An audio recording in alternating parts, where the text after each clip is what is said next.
Welcome to episode 6, Chronicles of UK Salafism and Insider Perspective.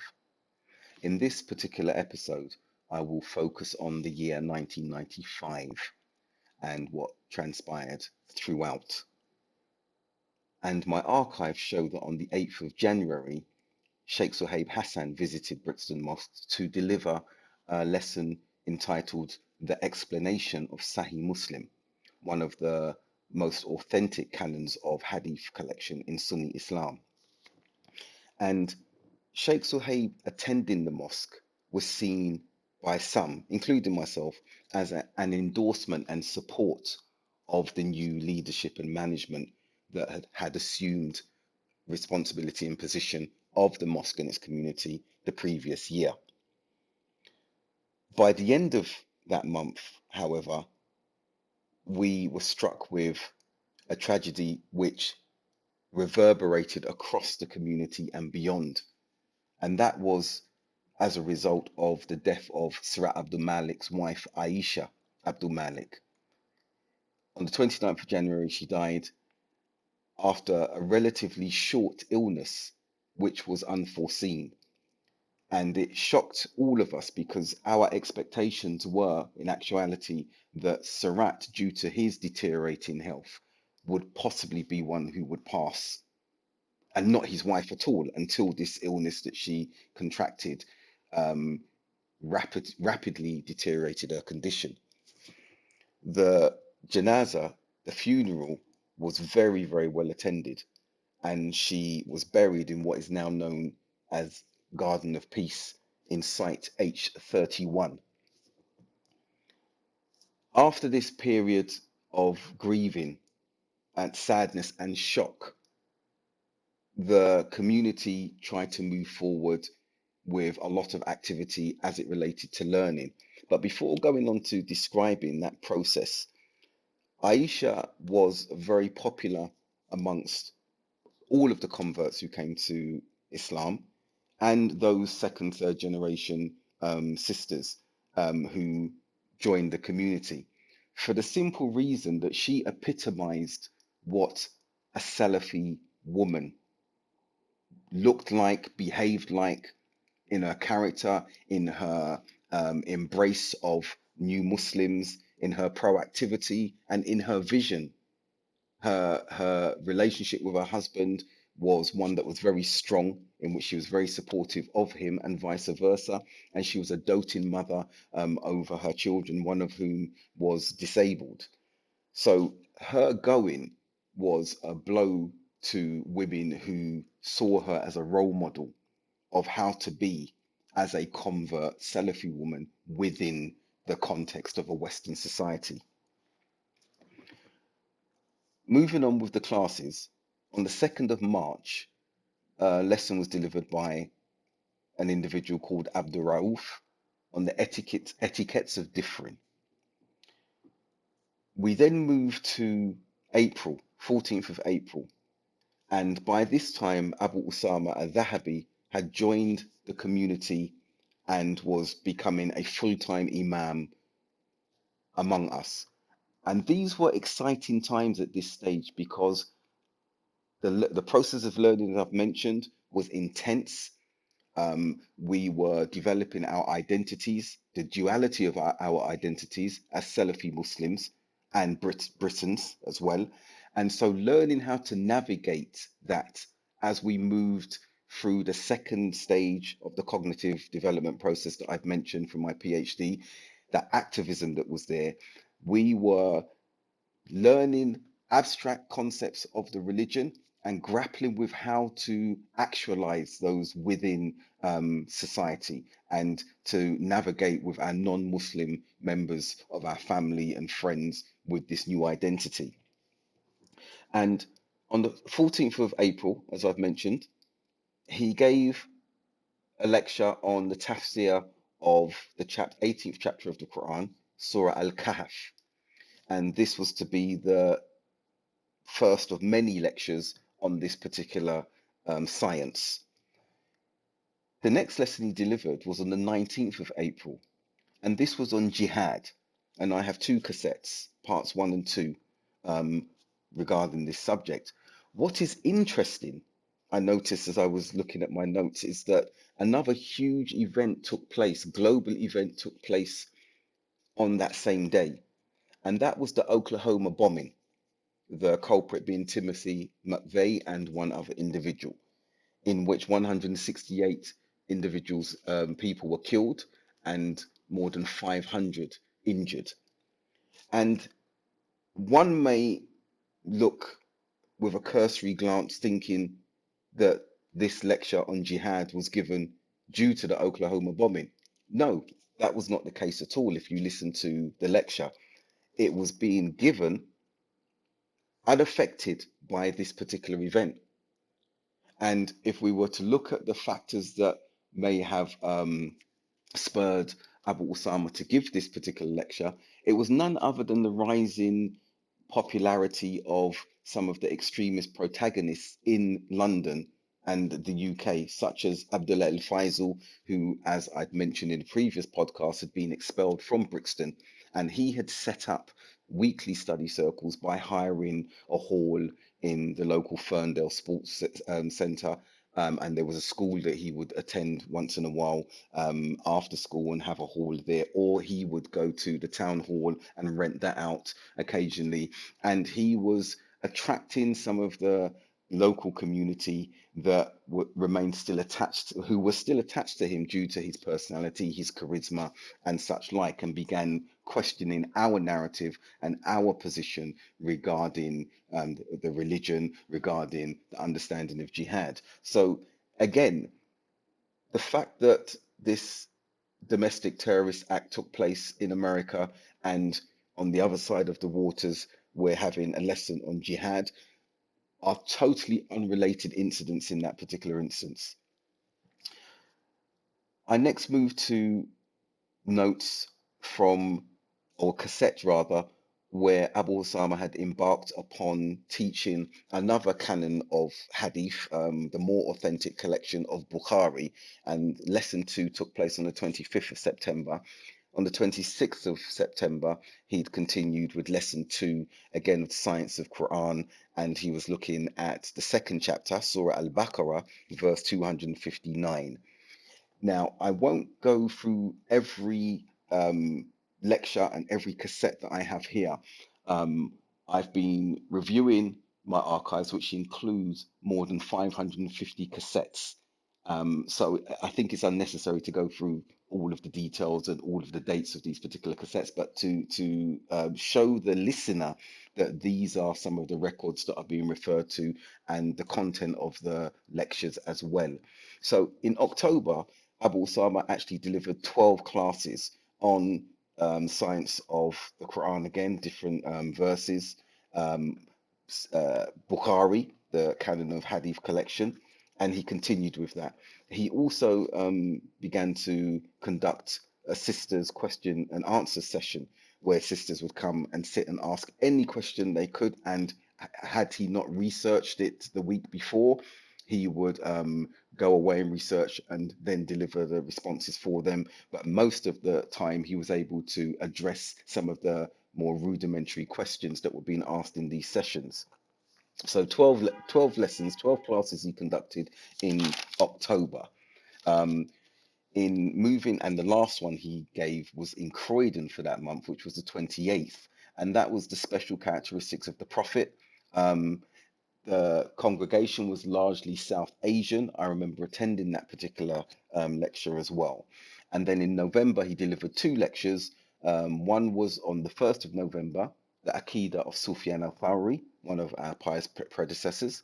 And that, so the ideology of this great leader, this great scholar, was discussed, and how it was relevant with us in that time as Muslims.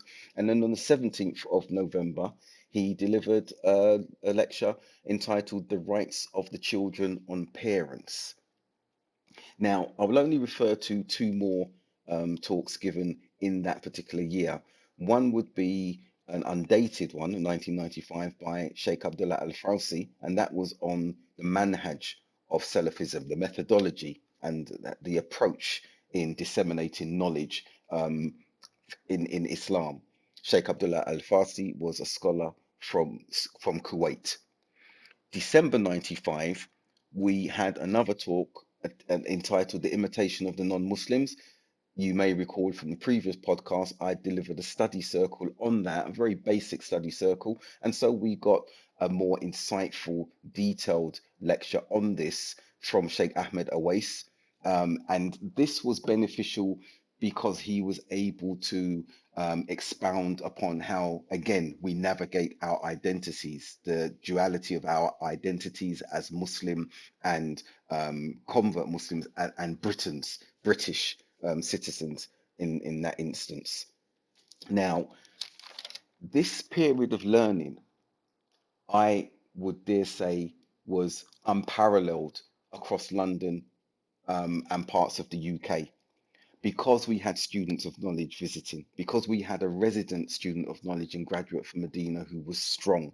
And also the fact that he was African American resonated very strongly with this convert community in Brixton. You'll recall that the elders before the Salafi contingent took over the leadership of the mosque were very actively looking for African Caribbean black students to come and teach due to the racism they had experienced from the various communities around the UK. The South Asian predominantly were the ones they faced this racism from. So when we came in as converts in the 1990s, they were actively looking for um, people from the same backgrounds or similar backgrounds. Hence the mistakes they made with introducing and inviting Abdul Malik, a Trinidadi, into the community to teach his open-ended teachings and the concept of Dar al-Harb, a place of war in the UK. Hence the mistake they made with not properly vetting Abdullah al-Faisal when he purported that had come from King Fahd University in Riyadh. So Abu Osama being among us as Salafis was very exciting, and the period of learning that we were going through was a very intense, I would say, enjoyable phase of learning. Now, the activities in the mosque at the time, as we were growing, I introduced monthly community dinners in which the community could come together, enjoy and fraternize with each other, have a meal, listen to a general talk, and they could bring non-Muslim family members or friends who could learn about Islam and basically participate in the general ambiance of what was taking place on that occasion. Brixton Mosque was well known for many years, up until that point, as a place where immigrants, those coming from North Africa and elsewhere, could come and spend a few nights if they were homeless or didn't have any place of abode to go to. So we were an informal refugee accommodation service, and we liaised with some of the homeless shelters in the area to find these individual homes as well.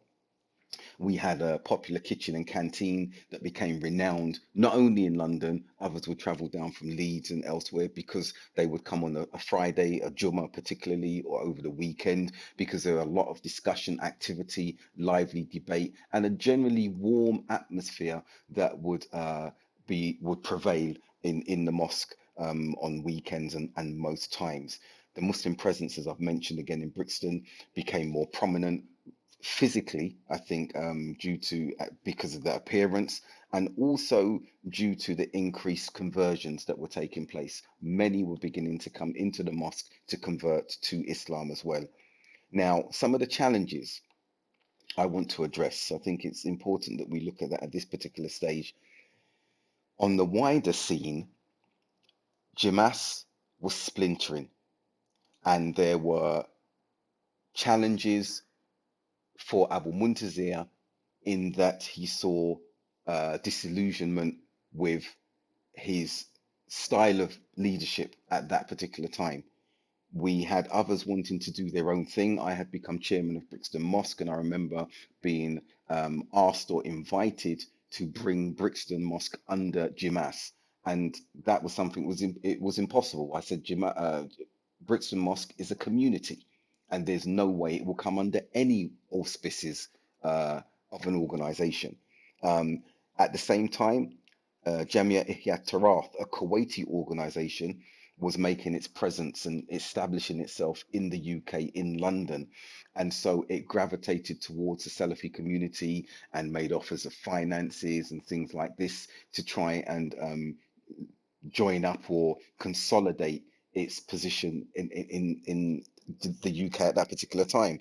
And Sheikh Abdullah As-Sabt was an individual who was a member of them. And in Kuwait itself, there was Sheikh Abdurrahman Abdul Khaliq, who presided over the organization as well. And there were a lot of doubts and concerns because of the partisan nature and the objective of this organization, which was mirroring Jimas actually, and this is was one of the main reasons for the problem with Jimas, that it calling to Islam pure and simple, or was it calling to the objectives of the organization? So Jamia Ihya Taraf and Jimas had parallel issues with regards to what were they calling to alongside Islam, or were they calling to fulfill the objectives of the organizational criteria. So those were problems there. But generally, many of us members of Jimas were gravitating away from Jimas as an entity, and we sought advice from Sheikh Al-Albani via his students, and they advised us to be patient, but they were speaking with Abu Muntazir. We also sought advice from Sheikh Suhaib. Now, this is a key point before we draw to a conclusion. Despite the splintering and the fractures, there was no discussion amongst us as Salafis at that time to break away, even though we were gravitating away, and set up another entity. This was not taking place. I was on the Shura, if you want, the committee, management committee of Jimas, and I do not recall having those discussions with any of the colleagues from different parts of the country.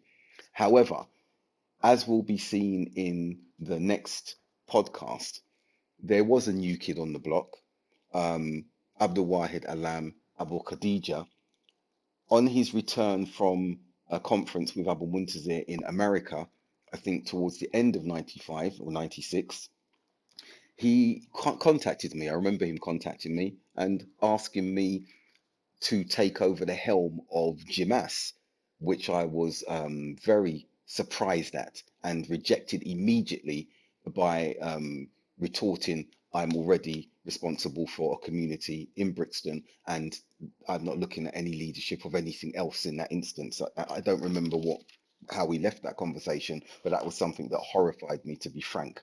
That was possibly the indicator or precursor to his ambitions, as we will see when I discuss 1996 and the emergence of cultist tendencies among a few who started gravitating around this particular character, and when we started seeing the vitriol being directed inwardly towards fellow Salafis in order to browbeat them to join, and if not join, question whether they were Salafis.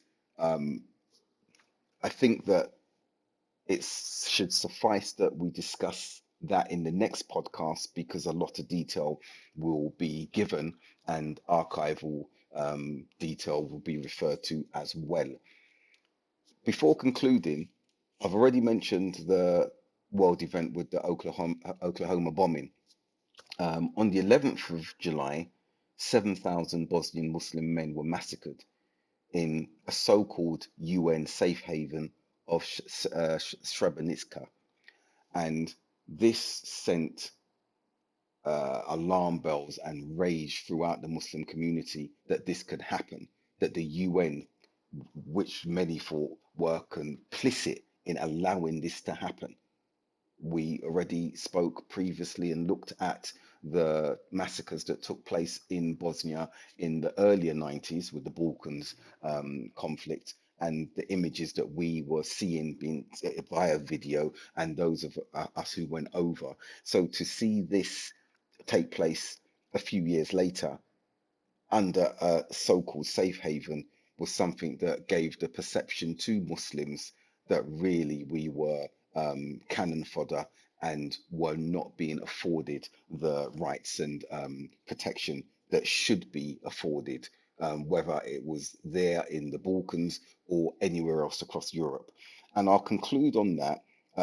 As I've said, 1996 is going to look at further splintering of the Salafis, and the emergence of individuals who took the Salafi movement in an altogether different direction, of which we are still suffering the negative, divisive, toxic results today.